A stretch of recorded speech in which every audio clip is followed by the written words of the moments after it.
কাল বিকালবেলা একটু বেরিয়েছিলাম, তারপর সেখান থেকে বাড়িতে এসে আমার ডুগুকে ঘুম পাড়িয়ে গেছিলাম একটা কাজে। সে কাজটা মিটিয়ে ভাবলাম একটা সারপ্রাইজ দেওয়া যাক, বেনিদের বাড়ি যাওয়া যাক। তো তাই ভেবে সাইকেলে উঠে পড়লাম, ভাবলাম বেনিদের বাড়ি যাব। তো ভাবলাম যে ফোনটা না করে গেলে ওরা বেশি আনন্দ পাবে, বিশেষ করে বেনি। আমাদের যখন আচমকা দেখে তখন ও খুব আনন্দ পায়। আর সে আনন্দটা দেবো বলেই আমি আর সুরজিৎ চলে যাচ্ছিলাম কাকির বাড়ি। আর দেখো পুজো যেহেতু শুরু হয়ে গেছে, চারিদিকে আলো যেন ঝলমল করছে। আর সাইকেলে বসেই এখন যাচ্ছি কাকিদের বাড়ি। এই গলিটা দিয়ে ডান দিকে ঢুকলেই কাকির বাড়ি যাওয়া যায়। কাকির বাড়ি যাওয়ার 2-3টে রাস্তা আছে। আমরা এই রাস্তা দিয়ে সহজে যাই না, কারণ একটু ঘুরপথে হয়, যেহেতু ওই যে কাজে গেছিলাম ওইদিকে একটা, সেজন্যই ভাবলো এখান দিয়ে যাওয়া যাক। তো আমরা তো বাড়ির ভিতর দিয়েই চলে যেতে পারি, মানে গলি দিয়ে চলে যেতে পারি। আর এই জায়গাটা একটু অন্ধকার ছিল, তো সুরজিতের সাথে যাচ্ছি বলে আমার কোনো সমস্যা নেই।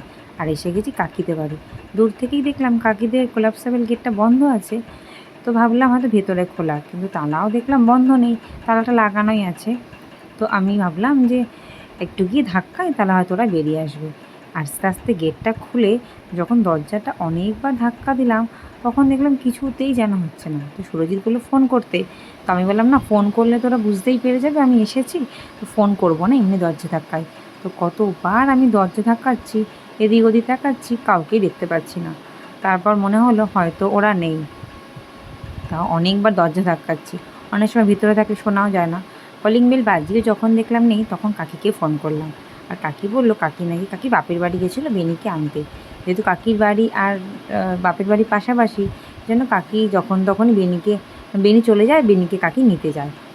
আর এই জন্য কাকি বললো যে কাকি বাপের বাড়িতে। আমি তখনও বলিনি যে আমি এসেছি, আমি বললাম বাবুকে পাঠিয়েছি একটা জিনিস দেওয়ার জন্য।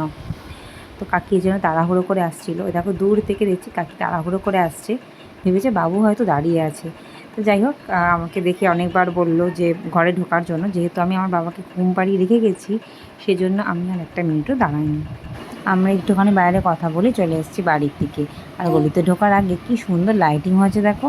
আমি সহজে বেরোই না বলে দেখা হয় না, আজকে দেখে বেশ ভালো লাগলো।